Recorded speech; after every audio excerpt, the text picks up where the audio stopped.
বাংলাদেশ এক জনবহুল কিন্তু প্রাণবন্ত দেশ।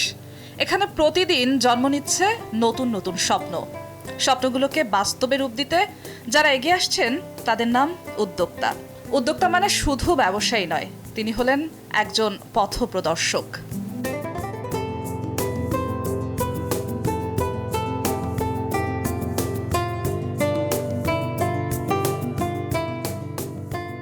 এই আয়োজনে আমরা খুঁজে ফিরব সেই মানুষদের যারা শুধু নিজের নয়, সমাজেরও পরিবর্তন এনেছেন তাদের উদ্ভাবন আর সাহসে। কেমন আছেন ভাইয়া? জি, ভালো আছি, থ্যাংক ইউ। আমরা উদ্যোক্তাদের নিয়ে অনেক গল্প করব, কিন্তু তার আগে আপনার উদ্যোক্তা হওয়ার গল্পটা একটু শুনতে চাই। আমার প্রায় 25-26 বছর হয়ে গেল ব্যবসাতে। আমি বাইরে থেকে গ্র্যাজুয়েশনের পরে চলে আসলাম এবং প্রথম দিন থেকেই বাবার ব্যবসা শুরু করার, সবসময় পড়াশোনার আমল থেকেই ইচ্ছা ছিল যে বাবার ব্যবসায় ঢুকবো। এই জিনিসটা আমাকে খুব ইন্টারেস্ট করতো। তো আমি প্রথম দিন থেকেই জয়েন করি, আজকে থেকে 1999 সালে। লম্বা একটা পথ পাড়ি দিয়েছেন, কিন্তু সেই সময়টাতে মানুষ ব্যবসা করবেন এইরকম প্রবণতা খুব কম ছিল না। আপনার কি কাজ করেছে, কোন অনুপ্রেরণা যে মনে হয়েছিল আমার ব্যবসার হাল ধরতে হবে? দেখেন, সবাই যদি আমরা মনে করি যে ব্যবসা করব না, ব্যবসা উদ্যোক্তাটা না ভিতর থেকে চলে আসে। এটা কোনো সময় যে আপনাকে হাতে ধরে কেউ শিখিয়ে দিবে। তো ব্যবসা করার নিজের ভিতর থেকে একটা স্পৃহা লাগে, একটা ইন্টারেস্ট লাগে। সো এই ইন্টারেস্টটা সম্ভবত আমার বাবার থেকেই পাওয়া, এবং ছোটোবেলা থেকেই বিজনেস করব, গ্লোবালি কিছু কানেক্টেড হব, সেটার একটা ইন্টারেস্ট সবসময় ভিতরে ছিল, এবং তার থেকেই আমার ব্যবসায় ঢুকে যাওয়া।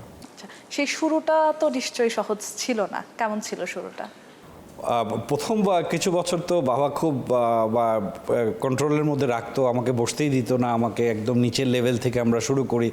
এবং যদিও আমাদের গ্রুপে আমরা অটোমোবাইলে অনেক পুরনো একটা company, one of the oldest company, কিন্তু আমার প্রথম শুরুটা কিন্তু একটু ডিফারেন্ট ছিল।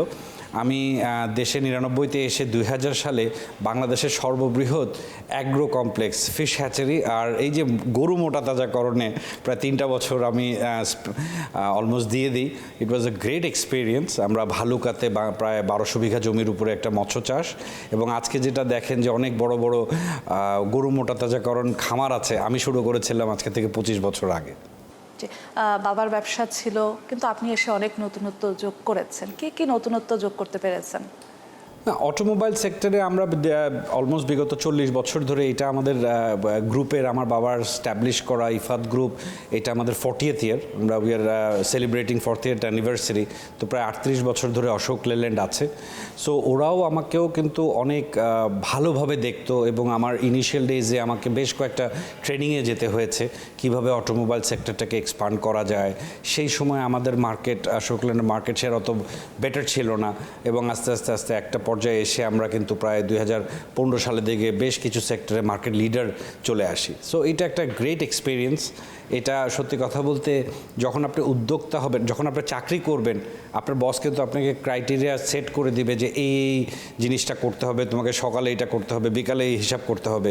কিন্তু ব্যবসায়িক যখন হবেন, উদ্যোক্তা হবেন, আপনাকে কিন্তু কেউ বলে দিবে না তোমাকে সকালে 9টায় অফিসে আসতে হবে, না 12টায় আসলেও হবে। সো আমরা যেটা মনে করতাম যে all time is tea time and every day is Monday. এখানে আমাদের এরকম, আমার বিয়ের প্রথম কিছু বছর আমার ওয়াইফ, আমার বাচ্চারা বোধহয় আমাকে পায়নি, আমি 365 দিন কাজ করতাম। সো এটা ভিতর থেকেই চলে আসে। এমন তো আরও অনেক চ্যালেঞ্জ ছিল বা এখনও আছে। উদ্যোক্তা হতে গেলে, ব্যবসা করতে হলে, সফল হতে হলে মোটা দাগে কী চ্যালেঞ্জগুলো উতরে যেতে হয়? দেখেন, আমাদের সময়ের চ্যালেঞ্জ আর এখনকার চ্যালেঞ্জ কিন্তু মানে কোয়াইট ডিফারেন্ট। আমাদের সময় ইনফরমেশন টেকনোলজি, এআই, চিন্তাই করা যায় না যে তখন আমরা ইভেন হোয়াটসঅ্যাপ ছাড়া, মোবাইল ছাড়া তো দৈনন্দিন জীবন এখন চিন্তাই করা যায় না। আমাদের সময় কিন্তু মোবাইল টেকনোলজি জাস্ট নতুন এসেছে, তখন তো স্মার্টফোন আমরা চিন্তাও করতাম না। তখন অনেক গায়ে গতরে খেটে কাজ করতে হতো। আমার অটোমোবাইল ব্যবসায় আমার 64টা জেলায় প্রথম 5 বছরে বোধহয় আমার একাধিকবার ভিজিট করা হয়েছে টু আন্ডারস্ট্যান্ড দ্যাট মার্কেটটা কী, তখন কি। তারপরে আমরা 2006-07 দিকে যখন আমাদের গ্রুপটা ফুড সেক্টরে, এফএমসিজি সেক্টরে ইনভেস্ট করলাম, ওটা কমপ্লিটলি ডিফারেন্ট একটা অ্যাভিনিউ দ্যান অটোমোবাইল। সো ওইটাও তো আপনার marketing, brand, it's a completely different একটা সেক্টর, যেটা বাইরে থেকে র মেটেরিয়াল ইম্পোর্টও করতে হতো এবং এক্সপোর্ট মার্কেটও খুঁজতে যেতে হতো। তো সেটা আগে আগে কিন্তু আরও অনেক স্টেমিনা দিয়ে কাজ করতে হতো, যেটা এখন আপনার ব্রেইন দিয়ে আপনি if you are smart you will start up business and অনেক তাড়াতাড়ি কিন্তু উপরের দিকে চলে যেতে পারে। সেক্ষেত্রে বাংলাদেশের এখনকার যেই পরিস্থিতি, কতটা উদ্যোক্তা বান্ধব পরিবেশ বলা যায়? দেখেন, গত 3-4 বছর ধরে বৈশ্বিক অনেক চ্যালেঞ্জের জন্য কিন্তু বাংলাদেশের অর্থনীতিটা একটু চাপের মুখে রয়েছে, যেটা আমরা প্রথম কোভিডটা দেখলাম। কোভিডটা যেভাবেই হোক, আমি বলবো পৃথিবীর অনেক দেশ থেকেও কিন্তু বাংলাদেশ অনেক সুন্দরভাবে হ্যান্ডেল করেছিল, কিন্তু এই রাশিয়া ইউক্রেন যুদ্ধের পর থেকে কিন্তু আমাদের ইকোনমিটা চাপের মুখে পড়ে যায়, আমাদের রিজার্ভ কমতে থাকে। তারপরে তো গত 1 বছর ধরে আমরা জানি যে আমরা একটা বিশাল বড় সময়ের একটা পলিটিক্যাল স্ট্রেসে মধ্যে দিয়ে যাওয়ার পরে, যেটা এখনও কন্টিনিউ হচ্ছে। কিন্তু এটাকে আমি অনেক নেগেটিভলি দেখব না, এটা একটা সময়কাল। আমরা আশা করি যে এটা আগামী 1-2 বছরের মধ্যে পার হয়ে যাবে। বাংলাদেশে one of the highest density population আমাদের, এটাকে কিন্তু একভাবে আপনি চিন্তা করতে পারেন, যেরকম এটা চ্যালেঞ্জ সেরকম কিন্তু একটা অপরচুনিটি। সো আপনার অনেক, আমরা কিন্তু কোনো সময় বলতে চাই না যে উই হ্যাভ পৃথিবীর সবচেয়ে সস্তা লেবার, আমরা বলবো যে we have one of the most competitive labour force in the country. So ছোট ছোট অনেক কিন্তু কুটির শিল্প আছে। এখন 30 বছর 20 বছর আগেও যত নারী উদ্যোক্তা দেখা যেত না, এখন কিন্তু অনেক বেশি নারী উদ্যোক্তা দেখা যেতে পারে। সো আমরা যেমন আগের দিনের আমি বাবা মার আমল যখন শুনতাম যে মেয়ে বললেই মেয়ে তো বিয়ে হয়ে যাবে, সংসার করবে, ওই দিন থেকে আমাকে তো অনেক দূর চলে এসেছি। এখন আমরা সন্তান হিসেবে আমি আমার মেয়ের জন্য আমি কিন্তু কোনো সময় চিন্তা করব না যে আমার মেয়ে আচ্ছা ধরো একটা পড়াশোনা শেষ হলেই বিয়ে দিব। No, she has to grow up. সে কী করতে চায়, it doesn't necessarily mean that okay আমি জোর করে ব্যবসায় ঢোকাবো। কারণ আমি যেটা বললাম, যেটা ভিতরের একটা নিজের উদ্যোগ ফ্রিহা থাকতে হয়। ওর যদি এটা ক্রিয়েট হয়, এমনও তো হতে পারে যে আমার মেয়ে ব্যবসার প্রতি বেশি ইন্টারেস্ট, কিন্তু আমার ছেলে দেখা যাবে শিক্ষার লাইনে চলে গেল। So it's very open that কে কোন দিকে যেতে পারে। বাট আজকালকার দিনের মধ্যে বাচ্চাদের মধ্যে কিন্তু অনেক ধরনের ওদের ব্রেইনটা আরও অনেক বেশি ওপেন, যেটা আমাদের সময়ও আমরা দেখিনি। কারণ আমরা এখানে বসে দেখছি যে আজকে জাপানে কি কাজ হচ্ছে, অস্ট্রেলিয়ায় কি কাজ হচ্ছে, ইউরোপে কি কাজ হচ্ছে। আবার ওখানের ব্যাকএন্ড আস্তে আস্তে আমাদের কিন্তু অনেক কুটির শিল্প গ্রো করছে, যেটা ইঞ্জিনিয়ারিংয়ে হোক অথবা হ্যান্ডক্রাফটসে হোক, বা ডিফারেন্ট আইডিয়াস ডেভেলপ করে ডিফারেন্ট মার্কেটে কিন্তু আমরা পৌঁছে যেতে পারছি।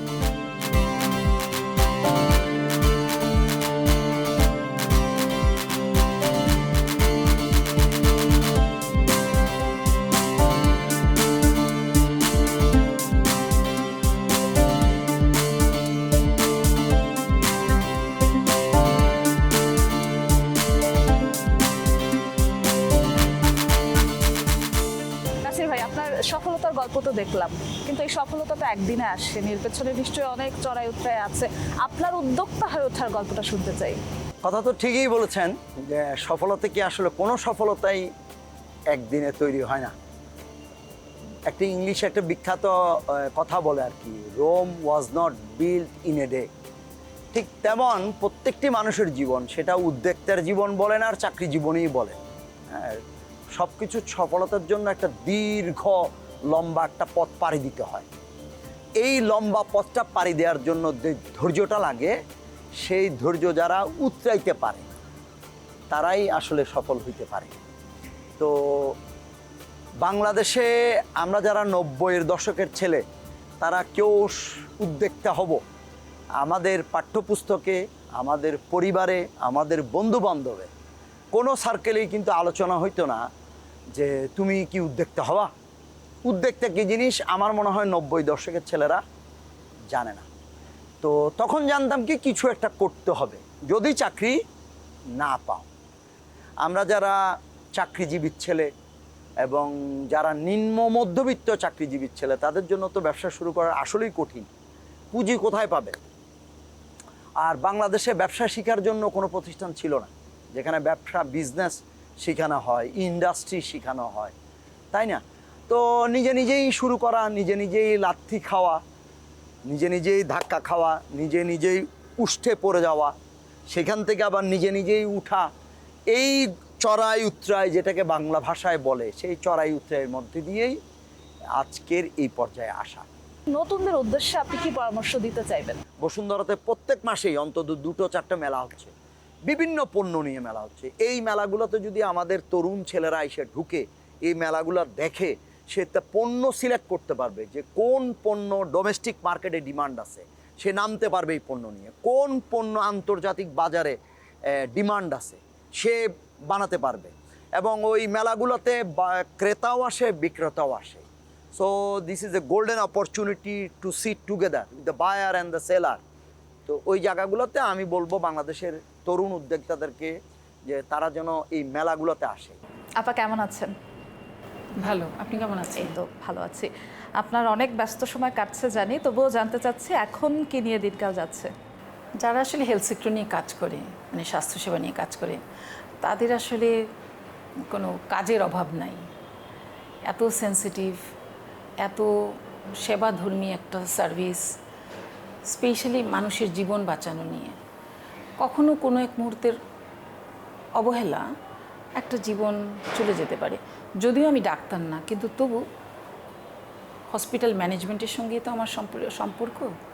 সুতরাং এখানে কাজের কোনো অভাব নেই, অবসরেরও কোনো সুযোগ নেই। যতক্ষণ থাকি ততক্ষণই কাজ করি, এবং বাসায় যেও কাজের কোনো শেষ নেই।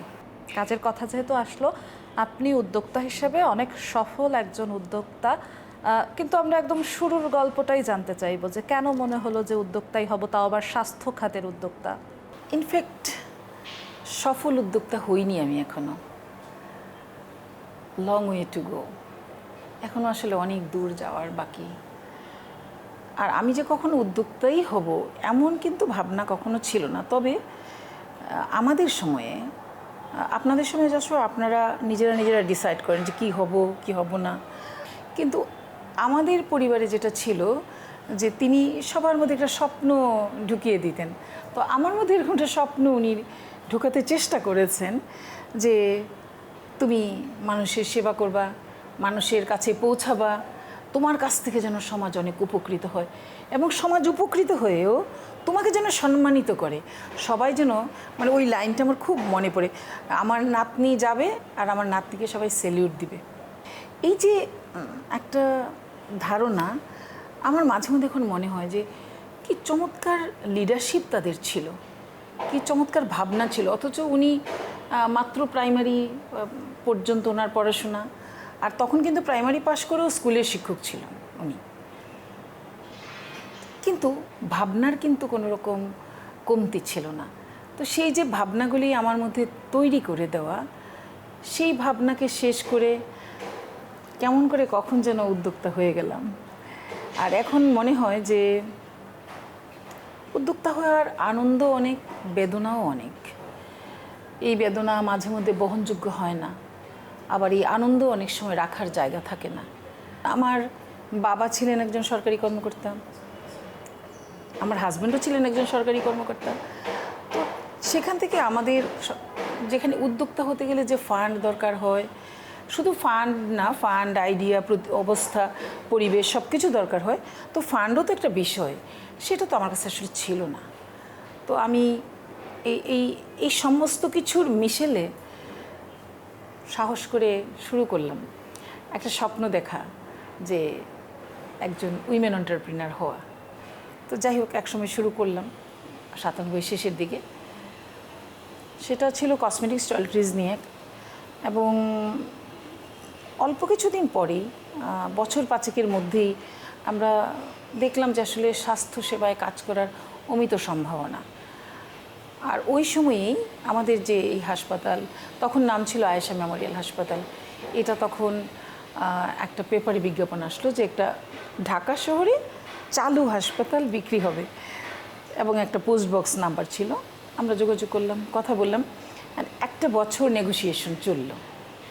সেই নেগোসিয়েশনে আমরা উতরে আসলাম। 2004-এর নভেম্বর মাসে আমরা স্টার্ট করলাম উইথ 0 পেশেন্ট। কসমেটিক্স টয়লেট্রিজ থেকে কানেক্টেড হলাম হচ্ছে স্বাস্থ্যসেবায়। ইনফ্যাক্ট এটাই বোধহয় আমার জায়গা ছিল, আমার কাছে মনে হয়। কারণ এর মাধ্যমে যে একসময় যে বিষয়টা মাথায় ঢুকিয়েছিলেন আমার ঠাকুমা, যে সেবা কিভাবে সমাজের সেবা করা যায়, মানুষের কাছে কিভাবে পৌঁছানো যায়, মানুষের সেবা কিভাবে করা যায়, এই জায়গাটায় বোধহয় স্বাস্থ্যসেবা হচ্ছে ওয়ান অফ দ্য, আমি কি বলবো, শুধু বেস্ট বললে বোধহয় কম বলা হবে, one of the highest priority, যে এইখান থেকে আপনি একজন মানুষের সেবা করতে পারবেন, তার মুখে হাসি ফোটাতে পারেন, অ্যাটলিস্ট চেষ্টা তো করা যেতে পারে। তো ক্রমে ক্রমে সেই আজকে তো প্রায় 22 বছর এই সেক্টরে। অন্যান্য খাতের থেকে স্বাস্থ্য খাতে চ্যালেঞ্জটা কতটা একজন উদ্যোক্তার জন্য? এখানে চ্যালেঞ্জটা হচ্ছে কি, যে স্বাস্থ্য খাতের সবচেয়ে বড় চ্যালেঞ্জ হচ্ছে আমাদের বাংলাদেশের মানুষের আস্থা তৈরি হয়নি এখনও বাংলাদেশের স্বাস্থ্যসেবার উপর। আমাদের বাংলাদেশে এখনও ডেডিকেটেড পার্সোনালিটিস তৈরি হয়নি স্বাস্থ্যসেবার জন্য। এটার জন্য কোনো ফাইন্যান্সিয়াল পলিসি নেই। এর জন্য যে স্পেশাল পলিসিগুলি আছে, যে নীতি সহায়তাগুলি আছে, সেটার প্রচুর কারেকশন দরকার। তাহলে আমাদের বাংলাদেশ থেকে যে $5 বিলিয়ন প্রতি বছর চলে যায় এবং প্রতি বছর যে আস্থার সংকটে ভুগে মানুষজন যেতে চায়, যাবে না। হয়তো এক বছরে সম্ভব না, কিন্তু একটা সময় আমরা দেখব যে আমাদের পার্শ্ববর্তী দেশ, তারা আমাদের অনেক আগে শুরু করেছে। আমরা হয়তো থাইল্যান্ড, সিঙ্গাপুর, ইন্ডিয়া হতে আমাদের সময় লাগবে, কিন্তু অনেকগুলো কাজ আমরা করতে পারবো যদি আমরা সবাই মিলে একযোগে এই নীতি সহায়তা জায়গাটায় আমরা একমত হই। যেমন ধরেন, আমাদের বাংলাদেশের হেলথ ইন্স্যুরেন্স নেই, অনেক ইন্স্যুরেন্স কোম্পানি আছে, হেলথ ইন্স্যুরেন্সের কোনো আইন নেই। আমরা তো সব কিছুর জন্য টাকা জমাই, আমরা স্বাস্থ্য খাতের জন্য টাকা জমাই না। তো health insurance as a sector, যে জায়গায় আপনি হয়তো 500 অথবা 5,000 টাকা মাসে জমাতে আপনার কিন্তু কোনো অসুবিধা হতো না। তো ফলে হয় কি, যখন হঠাৎ এইরকম একটা বার্ডেন আসে একজনের মাথায়, তখন ওরা দিশাহারা হয়ে যায়। এবং আমি এটা খুব ফিল করি, কারণ আমি তো মধ্যবিত্ত পরিবারের মেয়ে, মধ্যবিত্ত পরিবারের সন্তান। এই জায়গাগুলিতে খুবই অসঙ্গতি রয়েছে, যে জায়গাগুলি আমাদের কাজ করা খুব জরুরি দরকার। এবং আপনারা জানেন হয়তো, যেহেতু আপনারা মিডিয়াতে কাজ করেন, যে হেলথ সেক্টরে 64% হচ্ছে বেসরকারি খাত থেকে সেবাটা আসে, স্বাস্থ্যসেবা আসে, আর বাকিটা হচ্ছে সরকার দেয়। এটা ঠিক যে সরকারের পক্ষে 18-20 কোটি মানুষের সেবা দেওয়া কোনোভাবেই সম্ভব না। অবশ্যই সেখানে বেসরকারি খাতকে এগিয়ে আসতে হবে, এবং আমাদের এগিয়ে আসার কোনো রকম অনিচ্ছা নেই। আমাদের ফান্ডটা অনেক বেশি কস্টলি ফান্ড থাকে, সুতরাং আমাদেরকে তো সেই টাকাটা ব্যাংকে ফেরত দিয়ে পুরো যে প্রতিষ্ঠানটি থাকে তাকেও চালানোর মতো পয়সা থাকতে হয়।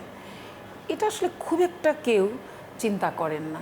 সবাই শুধু ভাবেন যে বেসরকারি খাত মানেই অনেক বেশি টাকা পয়সা। আমি অনেককে অফার দিয়েছি, আমার সঙ্গে বসেন, কস্টিংটা দেখেন। যখন আপনি কস্টিং দেখবেন, তখন আপনিই বলতে পারবেন যে আসলে কোথায় যাওয়া উচিত, কী করা উচিত। তো এটা তো আর সম্ভব না যে কেউ আমাকে মানে টাকা কম দেবে অথবা বেশি দেবে। এটা সম্ভব হচ্ছে পলিসির মাধ্যমে সেই জায়গাটায় যাওয়া, যে আমরা যদি হেলথ ইন্স্যুরেন্সের সহযোগিতা নিই, আমরা যদি পৃথিবীর অন্যান্য দেশের মতো পিপিপির মতো করে পাবলিক প্রাইভেট পার্টনারশিপে আমরা যদি হেলথ সেক্টরকে গড়ে তুলতে পারি, তাহলে আমার বাংলাদেশের মানুষের কোথাও যেতে হবে না। এবং আমি স্বপ্ন দেখি যে বাংলাদেশের মানুষ একজনও দেশের বাইরে যাবে না, এবং কেউ সেবা পাওয়া ছাড়া মৃত্যুবরণ করবে না, তার টাকা থাকুক আর নাই বা থাকুক। আপনি স্বাস্থ্য খাতের নানান চ্যালেঞ্জের কথা বললেন। আপনি যেই সময়টাতে শুরু করেছিলেন, শুরুর দিকটাতেই আপনি বলছিলেন যে নারী হিসেবে সহজ ছিল না, ওই টাইমে কোনো নারী উদ্যোক্তা হবেন এটা ভাবাটাও অনেক কঠিন কাজ ছিল। নারী হিসেবে আসলে আলাদা করে কোনো চ্যালেঞ্জের মুখে পড়তে হয়েছিল কিনা? আসলে নারীদেরকে অনেক চ্যালেঞ্জের মুখে পড়তে হয়। হয়তো আমি অল্প সংখ্যক সৌভাগ্যবতীদের মধ্যে একজন, যে যাকে অনেক বেশি চ্যালেঞ্জ মোকাবেলা করতে হয় নাই। প্রথমত হচ্ছে যে আমি একটা অনেক ভালো বড় কোম্পানির সঙ্গে সম্পৃক্ত ছিলাম, যে 6টি বছর কাজ করেছি। সেখানে আমার শেখার সুযোগ ছিল অনেক। বাইরে গেছি, সেখান থেকে আমার কি বলা যায়, অনেকগুলো জিনিস আমার নিজের অবচেতন মনে, চেতন মনে ভেতরে ঢুকেছে।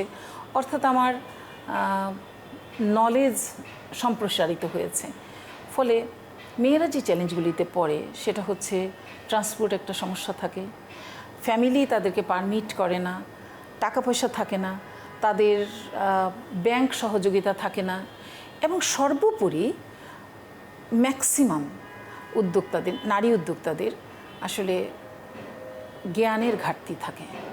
তারপর তারা কোন জায়গাটায় গেলে ভালো করবে সেটা সম্পর্কে খুব একটা ভালো ধারণা থাকে না, নেমে গেল আর কি, উদ্যোক্তা হয়ে গেল। তো ফর্চুনেটলি কিছু কিছু জিনিস আমার হয়তো সেই জায়গাগুলিতে আমার সমস্যা হয়নি। এই জন্য আমি পরিবার বা বন্ধুবান্ধব অথবা যাদের সঙ্গে কাজ করেছি তাদের কাছ থেকে সহযোগিতার হাতটা অনেক ভালোভাবে পেয়েছি। হয়তো আমার টাকা ছিল না, সেই জন্য হয়তো এখন যেখানে আপনি আমাকে দেখছেন, আমার যদি অনেক ভালো ফান্ড থাকতো আমি হয়তো আরও অনেক ভালো জায়গায় থাকতাম।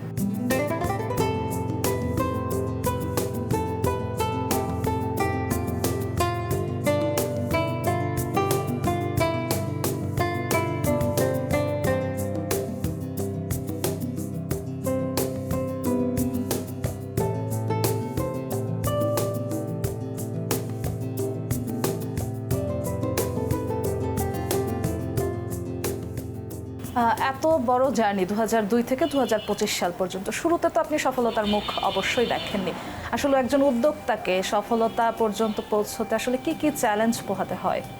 উদ্যোক্তার একটা আমার কাছে মনে হয় কি ডিটারমিনেশন এবং ফোকাস থাকতে হবে। মানে আমাকে ডিটারমিনেশন একটা জায়গায় নিতে হবে যে আমি এই কাজটা করতেই হবে আমাকে এনি হাও। চ্যালেঞ্জ তো প্রতি মুহূর্তে আমরা ফেস করি, ওয়ার্কার চ্যালেঞ্জ, ফেব্রিক চ্যালেঞ্জ, ছোটো ছোটো, যেহেতু আমি অনেক বড় ব্যবসায়ী না, আমি তো আসলে একসাথে 10,000 গজ কাপড় ফেব্রিক আমি স্টক করে রাখি না। হ্যাঁ, কাজেই আমাকে প্রতিনিয়তই ফেব্রিকের জন্যে আমাকে মার্কেট সার্চ করতে হয়, বা শেষ হয়ে গেল আবার ওদেরকে বলতে হয় যে আমাকে এটা আবার করে দাও, এই ফেব্রিকটা করে দাও। ওরা না করলে, ওদের কাছে না থাকলে ওরা হয়তো আউটসোর্স করি, বা তখন আমি নিজেই সোর্সিংয়ে যাই যে কাছাকাছি মেটেরিয়ালের কী আছে। এরকম প্রতিনিয়তই একটা চ্যালেঞ্জের মধ্যে, এবং ওয়ার্কার চ্যালেঞ্জ হচ্ছে বিশাল চ্যালেঞ্জ। যেহেতু লো পেড ওয়ার্কার আমি চালাই, কাজে এদেরকে কনভিন্স করা, এদেরকে রাখা, এদের করাটা খুব খুব ডিফিকাল্ট। কখনো এমন হয়েছে যে আমি চাচ্ছি একটা শোরুম দিতে, চাচ্ছি একটা ওয়ার্কশপ দিতে, কিন্তু আমি পারছি না, এরকম ঘটেছে?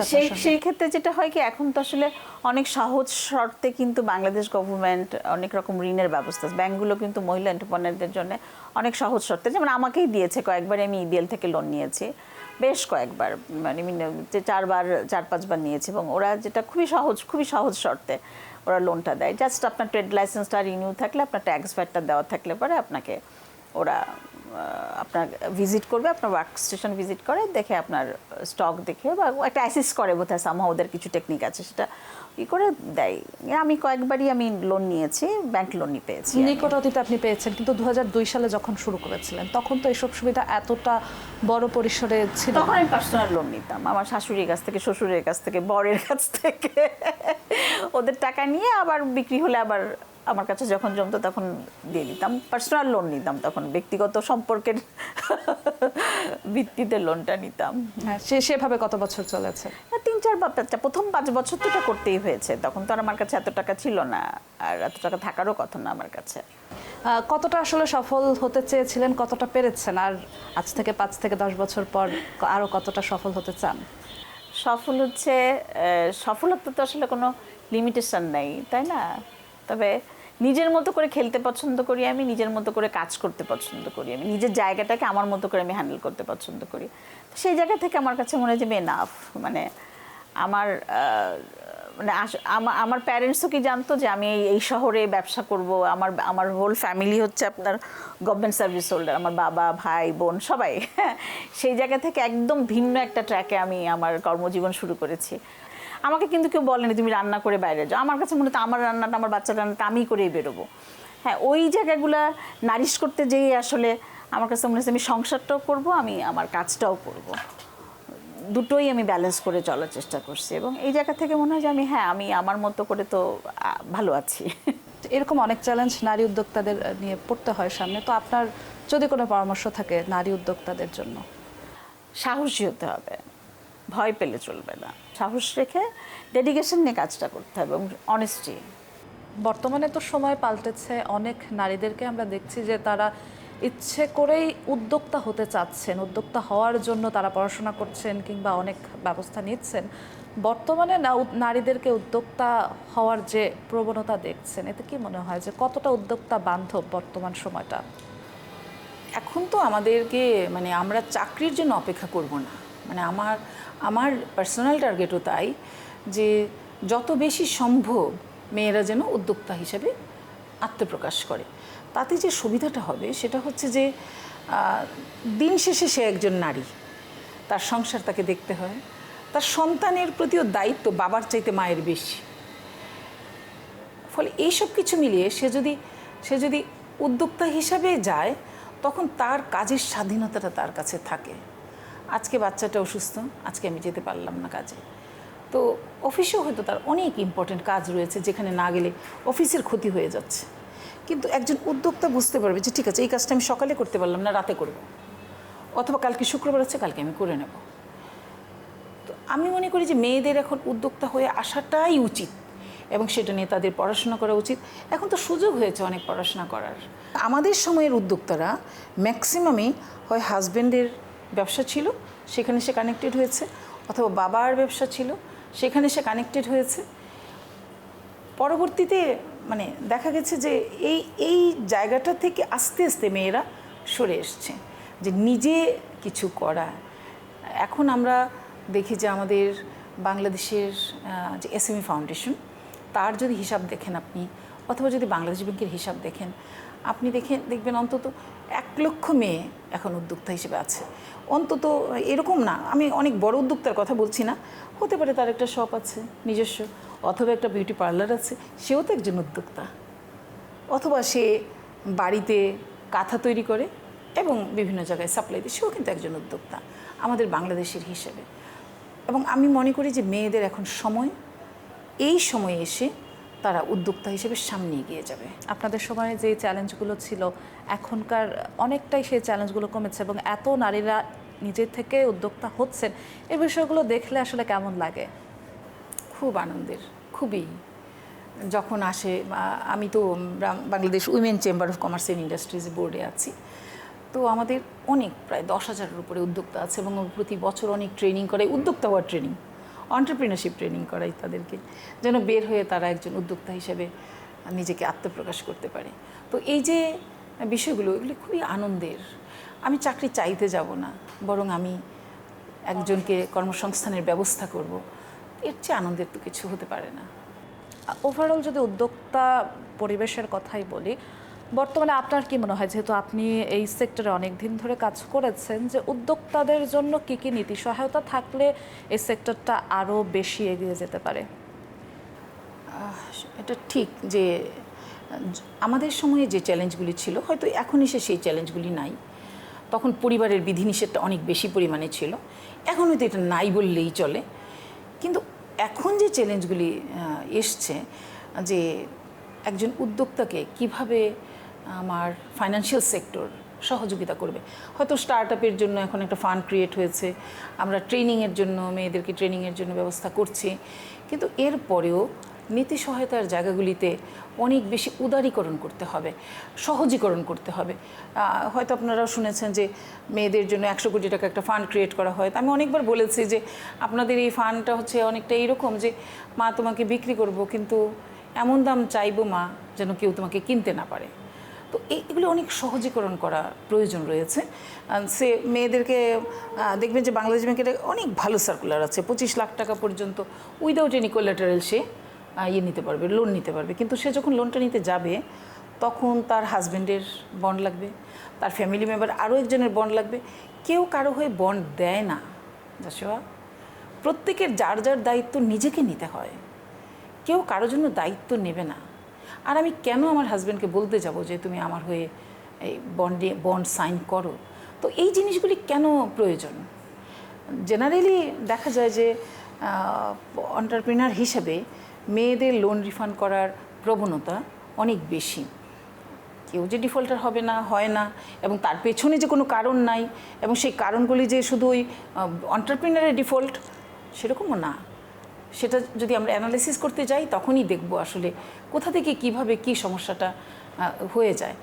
তো আমি মনে করি যে এই জায়গাটাতে আমাদের অনেক বেশি কাজ করার সুযোগ আছে, আমাদের এই পলিসিটাতে আমরা অনেক বেশি কাজ করতে পারি।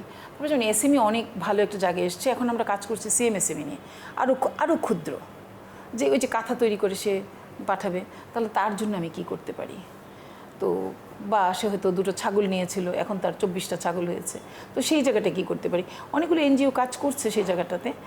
আমার মনে হয় যে সিএমএসএমইতে আমাদের সরকারের পক্ষ থেকেও পলিসি মেকিং একটা ভালো কাজ করার সুযোগ আছে, এবং আইটি সেক্টরে তখন মেয়েরা অনেক ভালো কাজ করতে পারে, এবং সেটা হোম অফিস করে, মানে নিজের ঘরে বসে নিজে কাজ করবে, তার সংসারও সামলাবে, সন্তানও সামলাবে, সে রোজগারও করবে, ফরেন কারেন্সিও আর্ন করবে।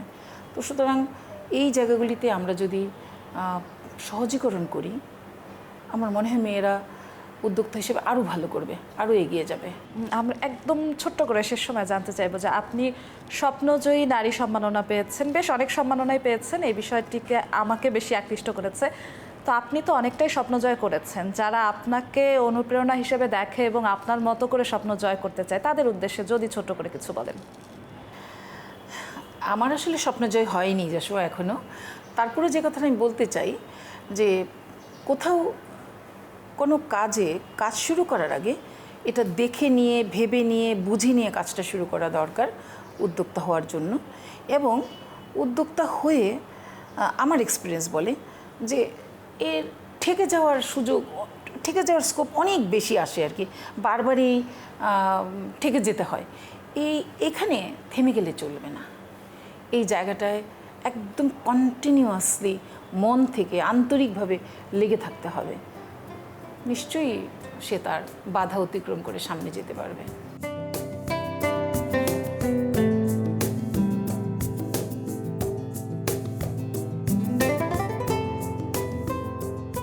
আমাদের যে ট্র্যাডিশনাল মার্কেট, সেখানে ম্যাট্রিমোনিয়ালের যে কনসেপ্ট, সেখানে আসলে ট্রাস্টের জায়গাটা অনেক কম।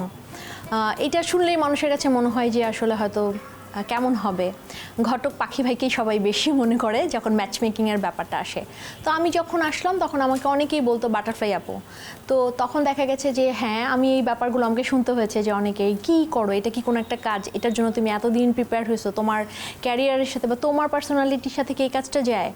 একটা কাজকে আসলে প্রেজেন্টেবল করা বা একটা ভ্যালিডেশন দেওয়া, এই কাজটাকে, এই ম্যারেজ কনসালটেশন, এই ব্যাপারটাকে মানুষকে বোঝাতে, আমার পরিবারকে বোঝাতে আগে আসলে সময় লেগেছে যে তুমি তাহলে কি করো, তারপর তাহলে কি করো, তাহলে এত পড়াশোনা কেন করলা, তোমার মাস্টার্স করলা তুমি 3টা, তুমি কি চাকরি পাও না সেই জন্য এটা করো। মানে আমার কাজিনরা, আমার ফ্যামিলি মেম্বার, সবার কাছে মনে হয়েছে যে এই কাজটা, এইরকম একটা কাজের মধ্যে গেছে, মানে আমি পরিচয় দিব কীভাবে। এখনও কিন্তু আসলে অনেক জায়গায় চ্যালেঞ্জ আছে, যারা জানেন না। তবে পরিবারের মানুষ এখন বুঝেছে যে আসলে কি, এখন অনেকেই গর্ব নিয়ে বলে ও তো একটা ডিফারেন্ট ব্যাপার নিয়ে কাজ করছে, এটা তো খুবই দরকার। তখন সবাই বলতে শুরু করে যে হ্যাঁ হ্যাঁ, এটা তো খুব দরকার, ঘরে ঘরে দরকার, প্রত্যেকটা মানুষের জীবনে একবার করে হলেও দরকার। তো এই ব্যাপারটা তো বাংলাদেশে নাই, এই তুমি কিভাবে ভাবলা। তো এই যে ব্যাপারগুলো এখন আসলে আমরা সবার সাথে সাথে হয়তো বা, যেহেতু আমার প্রায় 650 মতো কন্টেন্ট আছে, আমরা বিভিন্ন ডাইমেনশনে আমরা সম্পর্কগুলোকে রিপ্রেজেন্ট করেছি, তখন সবাই বলে আসলে বিয়ে বা সম্পর্কের মাঝখানে এত বিষয় ছিল, এতগুলো বিষয় তোমার চোখে ধরা পড়েছে। তো বিষয়টা আসলেই নতুন। আমি যখন মার্কেটে এসেছিলাম আমি নিজেও বুঝতাম না যে কীভাবে মার্কেটিং করা যায় বা এই প্রোডাক্টটা কীভাবে মানুষকে জানানো যায় যে এটা নিয়ে আমি কাজ করব। সো আমি তখন পেজ বা অন্যান্য জায়গায় খুঁজতাম, সবখানে দেখতাম স্ট্যাটিক, শুধুমাত্র হাজব্যান্ড ওয়াইফের একটা ছবি দিয়ে পাত্রী চাই পাত্র চাই, এটাই ছিল ট্র্যাডিশনাল, যে পাত্রপাত্রী চাই অথবা পত্রিকাতে থাকবে। সো বাংলাদেশের টোটাল কনসেপ্টের জায়গাটাতে যখন আমি কাজ শুরু করেছি ডিফারেন্টভাবে, মানুষের প্রথমে এটাতে অ্যাডাপ্টেশন অথবা বুঝতেও সমস্যা হয়েছে যে এটা আসলে মিন করছে কি। আমি বলবো কেউ যদি মনে করেন যে একটু ডিফারেন্ট টাইপের প্রোডাক্ট ইন্ট্রোডিউস করবেন, তাহলে মেন্টালি একটু স্ট্রং হতে হবে। কারণ সব জায়গা থেকে নেগেটিভ যেমন ফিডব্যাক আসবে, কাজের যে রেজাল্টগুলো সেখানেও কিন্তু অনেক নেগেটিভ আসবে, কারণ এটাতে পাইলট করতে হবে এবং তখন মানুষকে বোঝাতে হবে প্রোডাক্টটা। এই পরিমাণ একটা প্যাশন্স, এই পরিমাণ একটা মানসিক স্ট্যাবিলিটি, এই পরিমাণ নলেজ নিয়ে একটু ইন্ডিপেন্ডেন্ট হয়ে আসলে কাজ শুরু করা উচিত। নিজের থেকে যদি এই স্ট্রং একটা বেসমেন্ট না থাকে, নিজের মেন্টাল এই জায়গাটাতে যদি এই মানসিক শক্তিটা না থাকে, তাহলে নতুন কিছু তৈরি করা বা নতুন কিছুর সাথে যুক্ত হওয়াটা ডিফিকাল্ট। আমাদের প্রতিষ্ঠান bdjob.com আমরা চালু করেছিলাম আজ থেকে 25 বছর আগে। তখন আসলে বাংলাদেশে সবেমাত্র ইন্টারনেট আসা শুরু করলো। এখন যেরকম আমরা এআই নিয়ে কথা বলছি, তখন আজ থেকে 25 বছর আগে ইন্টারনেটটাও এরকম একটি নতুন প্রযুক্তি ছিল, যেটা নিয়ে অনেক উৎসাহ তৈরি হয়েছিল। তো বাংলাদেশে তখন সবেমাত্র ইন্টারনেট আসা শুরু করলো, লোকের তো তখন তো স্মার্টফোনও ছিল না, ইন্টারনেট ছিল ক্যাবেল দিয়ে ইন্টারনেট ব্যবহার করা হতো। কিন্তু আমরা বুঝছিলাম যে সারা বিশ্বে যেরকম চেঞ্জ হচ্ছে এই প্রযুক্তির জন্য, বাংলাদেশও একসময় চেঞ্জ হবে। তো তখন আমরা কয়েকজন বন্ধুবান্ধব মিলে ঠিক করলাম যে এই যে এত বড় একটা শক্তিশালী প্রযুক্তি, যেটা আসলে মানে বিশ্বের অনেক কিছুই পাল্টে দিবে, তো সেটাকে কিভাবে আমরা আমাদের দেশের প্রয়োজনে, আমাদের সমাজের প্রয়োজনে, ব্যবসা বাণিজ্যের প্রয়োজনে আমরা ব্যবহার করতে পারি। তো তখন মনে হলো ঠিক আছে, আমরা এমন একটা কিছু করি যেটাতে আসলে যেই গ্রুপটা ইন্টারনেটটাকে নতুন ব্যবহার করা শুরু করছে, অ্যাডপ্ট করছে, তাদের জন্য একটা যাতে বেনিফিট আমরা নিয়ে আসতে পারি। তো তখন মনে হলো যে ঠিক আছে, তাদের একটা ডিমান্ড আছে যে চাকরির খবরের ব্যাপারে। তো আমরা BDJobs.com প্ল্যাটফর্মটা তাদের এই ডিমান্ডটা, তাদের এই তথ্যর যে ডিমান্ড, চাকরি নিয়ে তাদের যে তথ্যর ডিমান্ড, সেটাকে টার্গেট করেই আমরা এই ব্যবসাটা শুরু করি এবং আস্তে আস্তে একটা জায়গায় আমরা পৌঁছাই। এখন BDJobs.com বাংলাদেশের চাকরির খোঁজার আসলে সবচেয়ে বড় একটি প্ল্যাটফর্ম।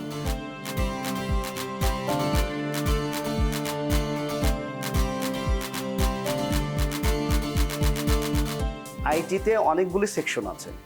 আপনি যে কোনো একটা সেকশনে খুব ভালো একটা এক্সপার্ট হতে পারলে আপনি যে কোনো জায়গায় কাজ করেন। ফর এক্সাম্পল, আপনি যদি প্রোগ্রামিং ল্যাঙ্গুয়েজ নিয়ে কাজ করতে পারেন, তো যেখানে সফটওয়্যার কোম্পানি জব করতে পারবেন।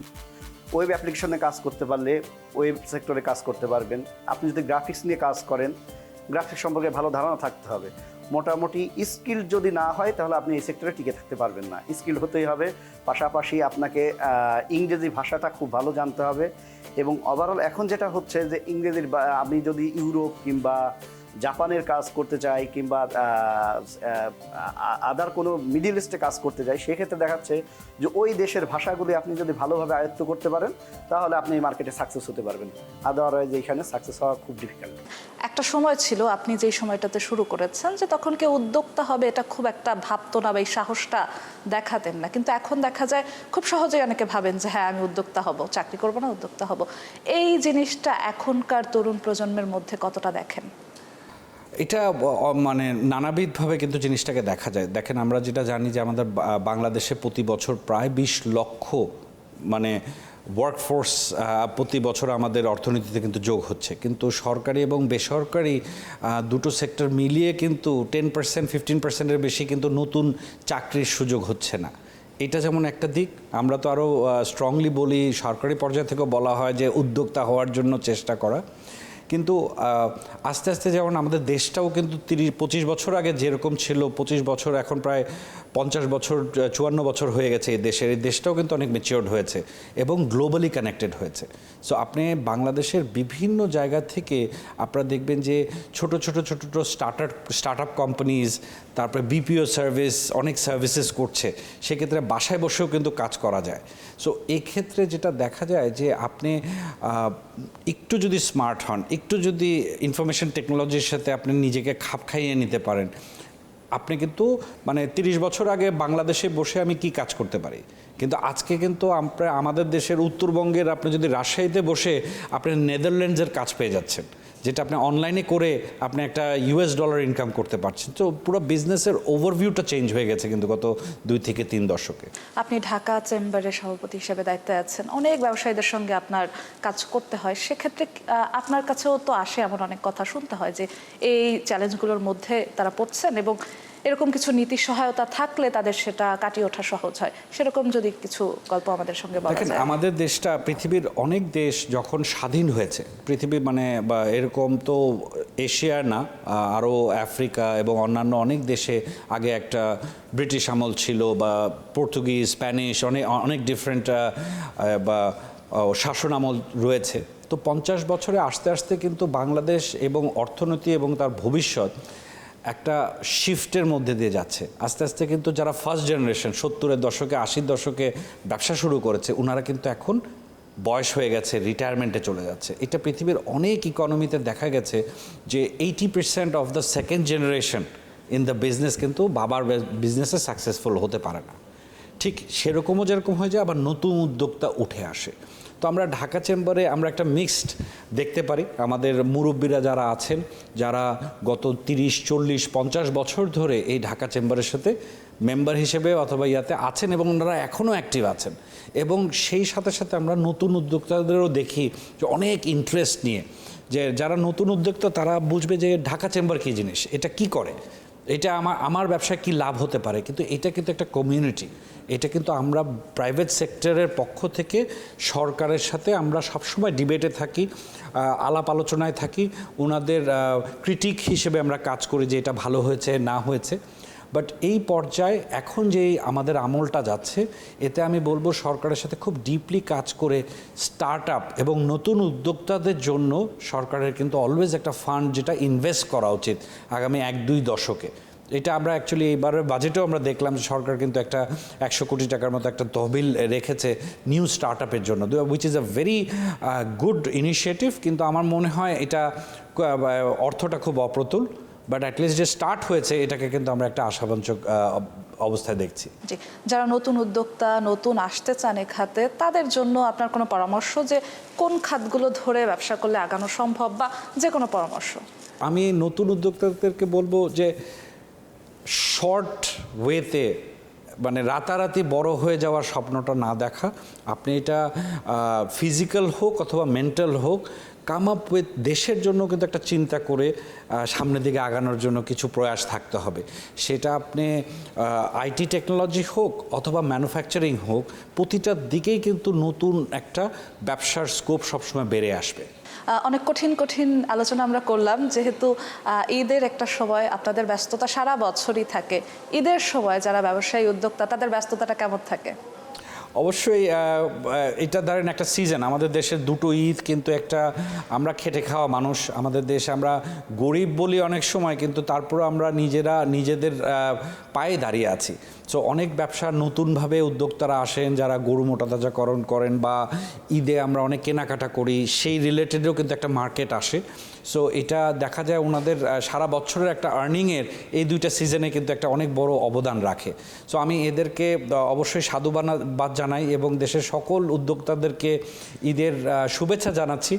এর সাথে বিজনেসেও যারা রিলেটেড থাকেন, আমরা অবশ্যই দেখতে পাচ্ছি যে গত ঈদটাতেও কিন্তু খুব আনন্দের সাথে মানুষজন ঈদটা উদযাপন করতে পেরেছে, কিন্তু যেহেতু একটা ছুটিও লম্বা ছিল, এবারও আমরা দেখছি একটা লম্বা ছুটি, যেটা প্রেজেন্ট অর্থনৈতিক কন্ডিশনে কিন্তু একটা অনেক বড় চাপ বাড়িয়ে দিচ্ছে। তারপরও ভালো খারাপ মিলেই আমরা আশা করব সবাই একটা স্বাচ্ছন্দ্যের সাথে ঈদটা উদযাপন করে। আপনাকে অনেক ধন্যবাদ আমাদের সঙ্গে যুক্ত হওয়ার জন্য। ঈদটা ভালো কাটুক সেই প্রত্যাশাই থাকলো। ঈদ মোবারক। অবশ্যই আপনাদের সবাইকেও ঈদের শুভেচ্ছা। ঈদ মোবারক।